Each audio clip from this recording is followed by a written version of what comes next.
Bonjour à tous et bienvenue dans mon cours. J'avais envie de proposer ce cours parce que les gens ont de plus en plus de difficultés financières ou ne savent pas forcément comment se positionner avec leurs problèmes financiers.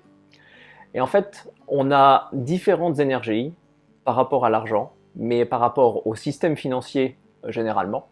Et donc l'idée avec ce cours, c'était de proposer le fait de tester chacune des énergies spécifiques par rapport à différents thèmes. Et donc en fait le cours va être divisé en plusieurs modules. Dans ces modules, on va avoir différentes expérimentations possibles. Et à travers ces différentes expérimentations possibles, on va pouvoir ressentir comment ça se passe, quels sont les problèmes, quelles sont les énergies qu'on a besoin de travailler plus que d'autres, et savoir qu'est-ce que je vais faire et qu'est-ce que je vais pouvoir mettre en place pour changer ma manière de voir le système financier et de voir le fait de pouvoir attirer l'argent. Les différents thèmes qu'on va travailler par rapport à ça, c'est on va d'abord travailler la notion des métaux en lien avec l'or, en lien avec l'argent, en lien avec les différentes pièces de monnaie, par rapport à ça, comment ça se passe. On va pouvoir travailler aussi les cartes de crédit, les crypto-monnaies, et puis après il va y avoir beaucoup plus de conseils sur le côté coaching pour expliquer comment en fait on va pouvoir mettre en place, pouvoir mettre une structure qui va permettre de planifier non seulement son budget, mais plutôt comment est-ce que je vois ma finance, comment je vais pouvoir aller de l'avant par rapport à ça, et puis à quoi je dois faire attention pour ne pas tomber dans certains pièges. Et à travers tout ce parcours, on va se retrouver à avoir un positionnement intérieur qui va être beaucoup plus clair sur qu'est-ce que je fais, qu'est-ce que je demande, dans quelle énergie je me mets, en fonction du besoin que j'ai et comment je vais pouvoir aller de l'avant avec tout ça. Concrètement, on va se retrouver à faire des tests en lien avec le salaire. Le salaire, c'est l'énergie du sel. Comment vous allez vous sentir avec cette énergie-là? On va faire des cours On va faire du ressenti avec l'énergie de l'or. Comment est-ce que vous allez vous sentir par rapport à ça? L'or va travailler une énergie en lien avec l'accomplissement et d'avoir réalisé quelque chose. Comment est-ce qu'on se sent vis-à-vis de ça? On va travailler avec l'énergie de l'argent. L'énergie de l'argent en tant que métal, ça va travailler le problème de valorisation, dévalorisation. Comment vous vous sentez par rapport à ça? On va travailler les différentes énergies par rapport aux différentes pièces de monnaie de différentes époques, puisque en fonction des générations, le système monétaire a changé et donc les énergies des pièces de monnaie sont différentes. Pareil pour les billets de banque, où aussi on va avoir un ressenti spécifique par rapport à ça. On va pouvoir travailler les cartes de crédit, parce que cette notion de crédit et de se retrouver dans une dynamique de dette va faire travailler certaines énergies spécifiques. On va aller ensuite voir pour le côté crypto-monnaie, le côté complètement digital mais en même temps décentralisé et de sentir que c'est plus totalement notre intérieur mais qu'il y a d'autres choses qui se passent. Et puis, une fois ces différents tests effectués, on va voir quelque chose de beaucoup plus concret sur la budgétisation, sur la planification. On va regarder comment est-ce qu'on peut se construire, comment est-ce qu'on peut gérer son argent, les différentes étapes, à quoi je dois faire attention quand j'ai un budget. Et en fait, en mettant certaines catégories et en m'y tenant pour regarder comment est-ce que je me construis par rapport à ça, c'est possible de faire un bilan 3 mois plus tard pour se dire « Ah ouais, ça m'a permis d'y arriver, je peux regarder ce qui se passe, je peux l'adapter s'il y a besoin ou faire les choses différemment. » Mais vraiment, comment construire une structure par rapport à ça. Et puis après, on va arriver à une conclusion qui va permettre de dire « Mais ok, comment est-ce que je vais aller de l'avant pour la suite et qu'est-ce que je vais mettre en place moi-même dans mes objectifs pour avoir des objectifs à atteindre, pour me permettre de me rendre compte que en fait, j'ai de la progression et de la marge de progression. » Par rapport à la réalisation de ce cours, nous sommes en 2020, donc il y a un contexte économique spécifique. C'est par rapport à ce contexte économique-là que je vais faire mon speech. On a eu la problématique de l'épidémie qui a provoqué certains crashs économiques. Donc, évidemment, tout le monde a voulu sauver l'économie, puisque ça semble être extrêmement important. Et donc on se retrouve avec des injections d'argent massifs pour certaines personnes, pour certaines catégories de personnes et certaines catégories d'entreprises. Mais entre guillemets, tout va bien. Parce que si on regarde au jour d'aujourd'hui, on a la bourse qui est à son plus haut, en tout cas du côté des États-Unis. Et donc, apparemment, il n'y a aucun problème au niveau de la bourse. Ce qui n'a rien à voir avec le côté totalement physique et concret dans la matière du si je sors et que je vais regarder les magasins, ben, je me rends compte qu'il y a plein de boutiques fermées, qu'il y a les gens qui ne peuvent pas rouvrir, qui ont plein de conditions qui font qu'ils ne peuvent pas en attirer plus d'un certain nombre, qui ont les ventes qui se réduisent parce que maintenant tout passe en online, ou en tout cas une grande partie, et donc du coup c'est de plus en plus compliqué pour un certain nombre de personnes. Mais ça se voit pas. En plus, de nouveau, si on regarde la bourse et l'économie, on va se retrouver avec un certain nombre d'actions et d'entreprises spécifiques qui ont des montées incroyables par rapport à la majorité du reste qui stagne ou pour lequel il ne se passe pas grand-chose. Pourquoi? Parce que ces entreprises qui sont majoritairement dominantes du marché vont avoir cette notion de on fait du online, on fait du digital, les gens peuvent commander depuis chez eux et rester à la maison, tranquille, sans rien faire d'autre. Ça permet d'avoir cette notion concrète de faire fonctionner cette économie digitale, mais du coup, par rapport à ça, il y a quand même une problématique qui fait que pour les gens pour qui c'est compliqué, ils vont se poser de plus en plus de questions. Vous allez vous poser de plus en plus de questions par rapport à votre emploi, par rapport à ce qui peut vous arriver. Donc au milieu de ce tout va bien et de ces différents stimulus qui sont proposés en fonction des pays, en fonction de là où vous êtes, il y a cette notion du qu'est-ce que je fais avec cet argent et à quoi il va me servir. Et en fait, s'il est là uniquement pour payer la nourriture et les charges, il y a un côté où je ne vais pas pouvoir en vivre indéfiniment. Par rapport à ça, le problème, c'est qu'on imprime de la monnaie. Par imprimer de la monnaie, ça reste sur un clavier, ou simplement on rajoute des zéros et on envoie des zéros à des gens sur des comptes, et donc en fait, on crée à partir de rien. Le problème de créer à partir de rien, c'est qu'on se retrouve avec une inflation.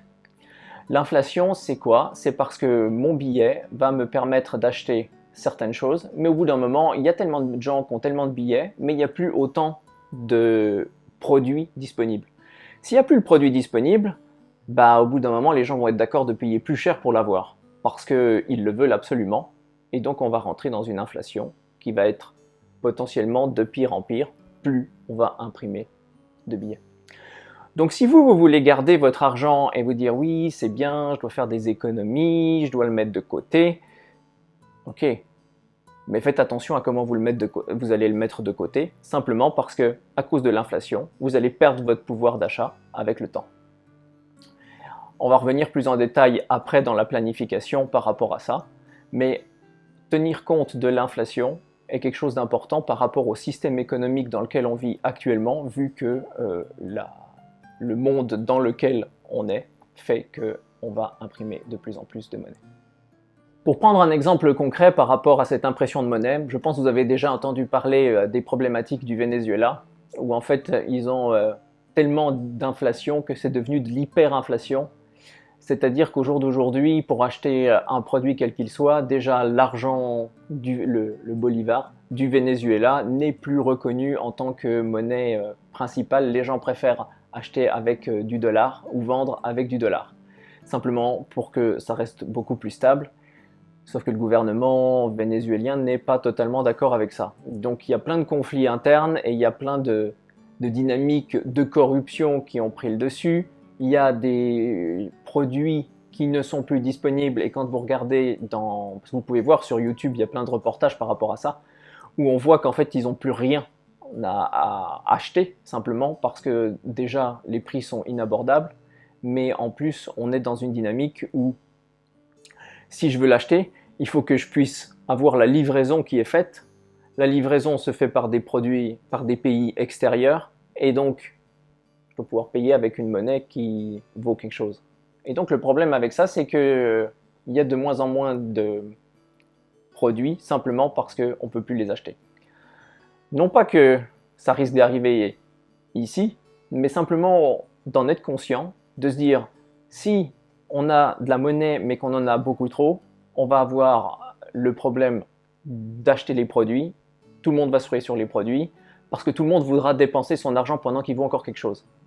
Donc les gens vont commencer à faire du stock chez eux, et faire du stock chez soi, par rapport à ça, ça veut simplement dire que quand vous allez au supermarché, vous avez probablement moins de produits qui sont disponibles, et ça va se réduire de plus en plus. On a donc cet exemple du Venezuela, mais on a aussi cet exemple par rapport à la pandémie. Qu'est-ce qui s'est passé? Il s'est passé que tout le monde est allé chercher du papier toilette et des pâtes, parce que tout d'un coup, c'était le bien le plus précieux. Et donc, on s'est retrouvé avec des ruptures de stock un peu partout. Donc, imaginez ça, mais en version x10, parce que tout le monde a plus de papier-monnaie que de produits. Je veux non seulement mes pâtes, mais je vais vouloir aussi tout le reste. Et donc, potentiellement, ça va être le chaos total, puisque tout le monde voudra aller en même temps prendre tout ce qui est disponible.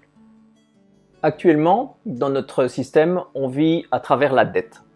La dette, c'est quoi? C'est-à-dire que je vais avoir tout un système de mise en place qui fait que mon argent que je gagne durement pour mon travail va être mis sur un compte, mais en fait je peux dépenser beaucoup plus et j'ai le droit de dépenser beaucoup plus. Les banques ont leur propre système de gestion avec en plus des liens avec les différentes banques centrales, et puis ils ont des lignes de crédit, entre guillemets, qui font qu'ils ont besoin d'avoir que 10% de marge. Avec ce que j'entends par là, c'est-à-dire une banque, pour faire un prêt, a besoin, mais de nouveau le chiffre dépend du pays, de 10% pour pouvoir faire son prêt. C'est-à-dire que si sur un compte, elle a 100 francs, parce qu'un client a mis 100 francs sur un compte, elle a le droit de prêter 1000 francs à un autre client. Donc elle va prendre des intérêts sur ces 1000 francs qu'elle aura prêtés, alors qu'en plus, c'était pas son argent. Donc elle va prêter et faire du gain sur un système de dette en prêtant de l'argent. La combinaison avec ça fait qu'on se retrouve à, nous clients, donner de l'argent aux banques, puisque à chaque fois, elle va prêter plus loin, aider à la consommation et à faire fonctionner le système économique à travers des nouvelles dettes, que d'autres clients vont vouloir utiliser. Sauf que le problème, c'est qu'au bout d'un moment, c'est totalement cumulatif. Les gens qui font de la dette reprennent du crédit, vont avoir cette notion de « je veux consommer, j'ai envie de pouvoir profiter moi aussi de certains avantages et de certains produits ». Et donc par rapport à ça, je vais m'enfermer encore plus dans un système de dette. Ce qui est compliqué avec ça, c'est d'en sortir en tant que nous, personne, mais aussi, déjà c'est compliqué de ne pas y rentrer. Parce qu'au jour d'aujourd'hui, tout est proposé pour qu'on se mette dans la dette. Si vous achetez votre nouveau téléviseur, vous pouvez l'acheter, mais en 15 mensualités. Pourquoi? Parce que du coup, vous payerez moins, vous êtes content de payer moins, sauf qu'à la fin, tout confondu, vous allez payer 20-30% de plus, en payant uniquement des intérêts sur la dette. Donc, vous faites ça, vous faites une petite dette, encore une autre, et pour finir, vous êtes mis dans un espèce de circuit infernal qui fait que c'est de plus en plus difficile d'en sortir. Donc déjà, par rapport à ça, c'est de se dire, comment est-ce que moi je me situe par rapport à la dette? Qu'est-ce que je vais faire par rapport à cette dette? Et donc, est-ce que je suis d'accord de faire attention et de faire beaucoup plus attention à comment je vais me comporter par rapport à ce système de dette pour éviter de tomber dedans et faire attention à si je rentre dans la dette, est-ce que j'ai vraiment les moyens de le faire?